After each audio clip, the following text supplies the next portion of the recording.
Քանի դեռ ամբողջ աշխարհի ուշադրությունը սևեռված էր Իրանում զարգացումների վրա,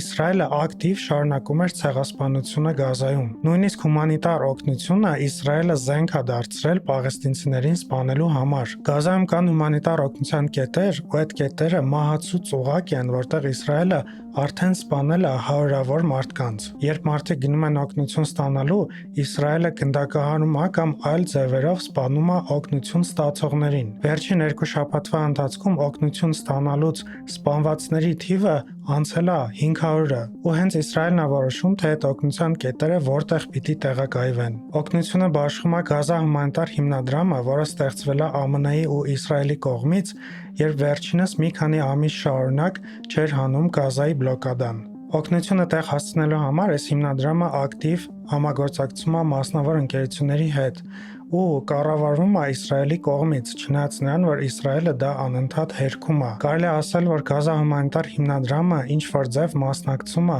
այս աննկարագրելի ցեղասպանության մեջ։ Մի բան էլ ասեմ, որ Գազա հումանիտար հիմնադրամը գրանցված է եղել Շվեյցարիայում, բայց փակել է գրանցումը այն բանից հետո, երբ որ Շվեյցարիան ասել է, որ իրանք խախտում են հումանիտար հիմնադրամների համար կանոնները։ Սա ուղղակի խայտառակություն է։ Ու ցավալին գիտեք որն է, որ այս հիմնադրամի 3 ղեկավարներից մեկը ազգությամբ հայ Դավիթ Փափազյանն է,